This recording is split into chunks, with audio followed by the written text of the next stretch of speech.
নমস্কাৰ বন্ধুসকল, মোৰ চেনেললৈ আপোনালোকক সকলোকে স্বাগতম জনাইছোঁ। মই আজি আহিছোঁ গুৱাহাটীৰ নিচেই ওচৰতে অৱস্থিত গণেশগুৰি অৱস্থিত হেঙেৰাবাৰীত আপোনালোকৰ কাৰণে এখন বৰ সুন্দৰ নতুন উদ্যান পাৰ্ক এখন মুকলি কৰিব আজি 23 আগষ্ট সন্ধিয়া 6 বজাত।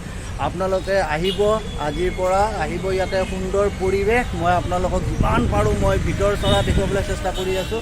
এয়া মোৰ পিছফালে দেখিছেনে, সপ্তভনী আমাৰ 7খন ওচৰীয়া ৰাজ্যৰ প্ৰতিটো ইয়াৰে প্ৰতিমূৰ্তি ইয়াতে স্থাপন কৰিছে সোমায়ে সন্মুখ ভাগতেই আপোনালোকে দেখিব। তাৰপিছত দেখিব বৰ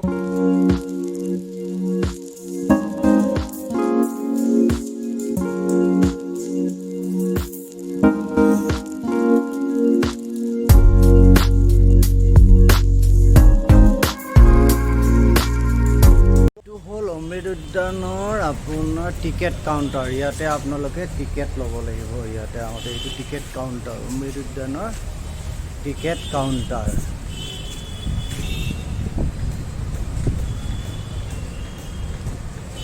এইখিনি হ'ল আপোনালোকৰ বাহিৰৰ পৰিৱেশ। টিকেট কাউণ্টাৰত এয়া আহি কেনে এইটো হ'ব আপোনাৰ মূল প্ৰৱেশ পথ। উদ্যানৰ ভিতৰত সোমোৱাটো, এয়া উদ্যানৰ ভিতৰত আপোনালোকে প্ৰৱেশ কৰিলে। উদ্যানৰ ভিতৰত সোমায়েই আপোনালোকে দেখিব কি সুন্দৰ প্ৰতিমূৰ্তি ইয়াতে বনোৱা হৈছে। আহোম সম্প্ৰদায়, বিভিন্ন জাতি জনগোষ্ঠীৰ প্ৰতিমূৰ্তি আজি সন্ধিয়া 6 বজাত মুকলি হ'ব। এইটো হৈছে আপোনাৰ হেলেন লেমচা ছিকিমৰ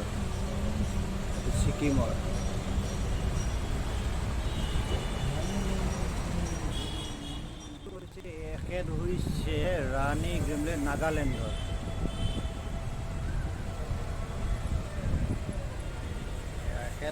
নাগালেণ্ডৰ এতিয়ালৈকে আমি 3খনৰ মিজোৰামৰ, এইটো মিজোৰামৰ প্ৰতিমূৰ্তি। এখেতৰ নামটো আপোনালোকে চাই লওক, ৰাণী ৰূপিলিয়ানী। এখেত হ'ল মিজোৰামৰ।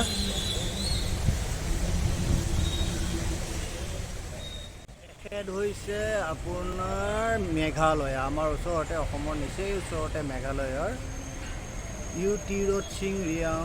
এখেত হৈছে আপোনাৰ মেঘালয়ৰ।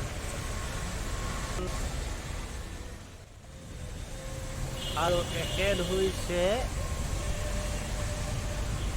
মণিপুৰৰ।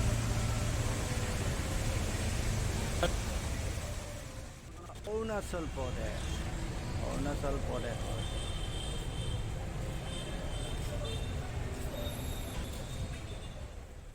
মাতৃভূমি অসমৰ ব্যক্তি শম্ভু পাংলো।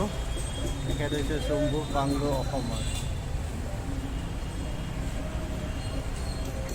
আমাৰ সপ্তভনী সপ্ত ৰাজ্যৰ বিশেষ ব্যক্তিসকলৰ প্ৰতিমূৰ্তি, আমাৰ সপ্তভনীৰ বিশেষ ব্যক্তিসকলৰ প্ৰতিমূৰ্তি এই উদ্যানৰ সন্মুখভাগতে এনেকৈ সজাই পৰাই ৰখা হৈছে। লানি কৰি আপোনালোকক দেখুৱালোঁ আৰু ভিতৰ চৰা দেখুৱাম। চাই থাকিব আপোনালোকে মোৰ চেনেল সোণালী অসম। চাই আপোনালোকে কমেণ্ট কৰিবলৈ নাপাহৰিব বন্ধুসকল। এয়া সন্মুখভাগ বন্ধুসকল। এয়া ভিতৰসমূহ পাৰ্কৰ ভিতৰত সোমাই আহিলোঁ। এয়া পাৰ্কৰ ভিতৰ চৰা আপোনালোকক যিমান পাৰোঁ দেখুৱাবলৈ মই ট্ৰাই কৰি আছোঁ। চাই লওক, ইয়াতে নতুন আজি সন্ধিয়া 6 বজাত এইখন উদ্বোধন কৰিব। মই আজি বেছিকৈ আপোনালোকৰ স্ক্ৰীণৰ আগত নোলাওঁ, আপোনালোকক মই কেৱল দেখুৱাম এই পাৰ্কখনৰ সুন্দৰতা দেখুৱাম। চাই লওক আপোনালোকে পাৰ্কখন। এইপিনে সোমাব আপোনালোকে, আহিব। বৰ সুন্দৰ পাৰ্ক দেখিছে, এনেকুৱা চিৰিও আছে ইয়াতে। চব ধুনীয়া পৰিৱেশ, আপোনালোকে চাওক, বুজিব, দেখিব। এয়া দেখিছে ৱাটাৰ ফাউণ্টেইন আছে, বৰ সুন্দৰ ৱাটাৰ ফাউণ্টেইন। এইপিনে দূৰত দেখিছে নহয় আপোনালোকে, ৱাটাৰ ফাউণ্টেইন, চিলড্ৰেন প্লেয়িং চাইট, এভৰিথিং আছে ইয়াতে সুন্দৰ পাৰ্ক। আপোনালোকে আহক ইয়ালৈকে।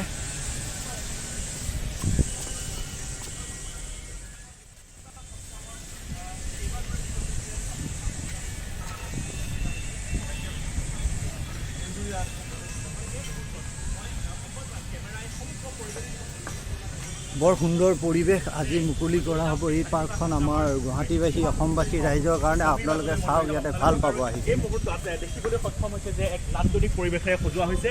14 কোটি টকা ব্যয় সাপেক্ষে GMBয়ে এই যিখন অমৃত উদ্যান, এই উদ্যান দেশৰ একাধিক অমৃত মহোৎসৱৰ উপলক্ষে আচলতে এই উদ্যানখন অমৃত উদ্যান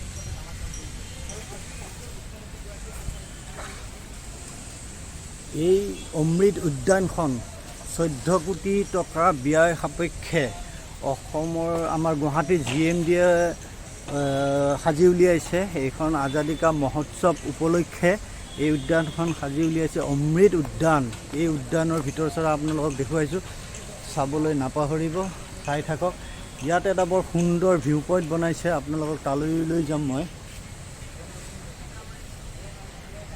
এইটো মাজতে এটা ভিউ পইণ্টত চিৰি দি বনাইছে, এতিয়া উঠি গৈ আছোঁ। গ্লাছ দিছে, গ্লাছৰ বনাইছে, বৰ সুন্দৰ ভিউ পইণ্ট। আপোনালোকে ইয়াৰ পৰা উঠি গোটেই হেঙেৰাবাৰী গুৱাহাটীখন দেখিবলৈ পাব। 14 কোটি টকা ব্যয় সাপেক্ষে নিৰ্মাণ কৰি উলিওৱা হৈছে এই অমৃত উদ্যানখন।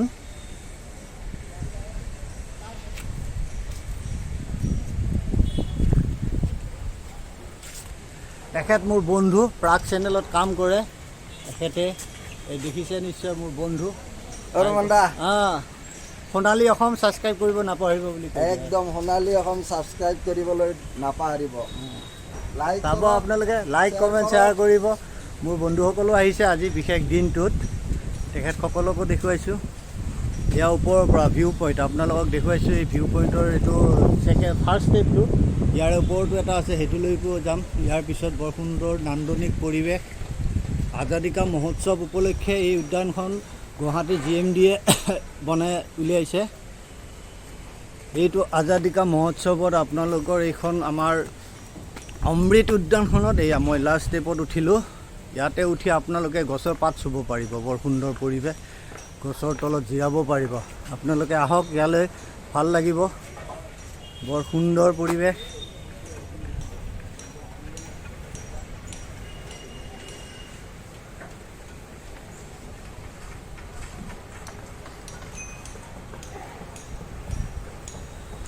মই যিমান পাৰোঁ আপোনালোক দেখিবলৈ চেষ্টা কৰিছোঁ। ভিউ পইণ্টৰ পৰা গোটেই সম্পূৰ্ণ পাৰ্কখন দেখা পায় বৰ ধুনীয়াকৈ। গছৰ ফাকে ফাকে আপোনালোকে দেখিছে গ্লাছৰ হাউচ, ইয়াতে জিৰণি চৰা, মানুহ বহিবলৈ। ইয়াতে আপোনাৰ চিলড্ৰেন ট্ৰেইন বনাব এইটো ৰাউণ্ডটোত, সেইটো গোটেইখিনি চিলড্ৰেন পাৰ্কো আছে। ল'ৰা ছোৱালী লৈ আহক আপোনালোকে। ব্যস্তময় জীৱনৰ কিছু সময়, কিছু ক্ষণ আপোনালোকে আনন্দময় পৰিৱেশ এটাত কটাবলৈ আপোনালোকে ভাল পাব। এয়া অমৃত উদ্যান, মোক দেখিছে মোৰ পিছপিনে কি সুন্দৰ পৰিৱেশ। মই ইয়াতে আছোঁ, আপোনালোকে আশা কৰিছোঁ চাই খুব ভাল পাব, আহি ভাল পাব। আপোনালোকে চাই লওক কি সুন্দৰ পৰিৱেশত মই আছোঁ, কি সুন্দৰ একদম, মানে কি ক'ম আৰু, মন প্ৰাণ ভৰি যায়। ইমান ধুনীয়া পাৰ্ক এখন বনাইছে ইয়াতে। আপোনালোকে আহিব দাদা, চাব। মই যে সম্পূৰ্ণ দেখুৱাইছোঁ আপোনালোকক, চাই লওক বৰ সম্পূৰ্ণ পাৰ্কখন।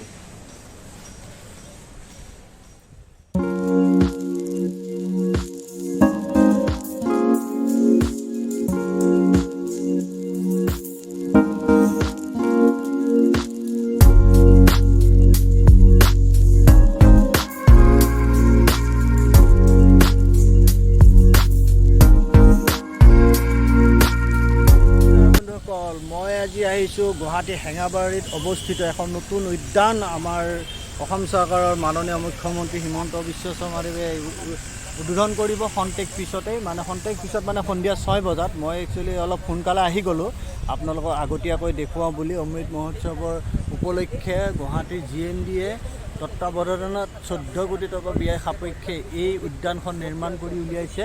সন্ধিয়া 6 বজাত মাননীয় মুখ্যমন্ত্ৰী ডাঙৰে এইখন উদ্যান উদ্বোধন কৰিব।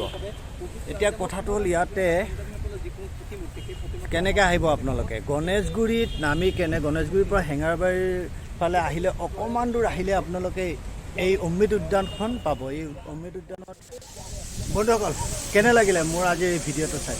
আপোনালোকে লাইক কমেণ্ট শ্বেয়াৰ কৰিবলৈ নাপাহৰিব। ডিছক্ৰিপশ্যনত দিয়া যাব সকলোবোৰ, আপোনালোকে ছাবস্ক্ৰাইব কৰিব।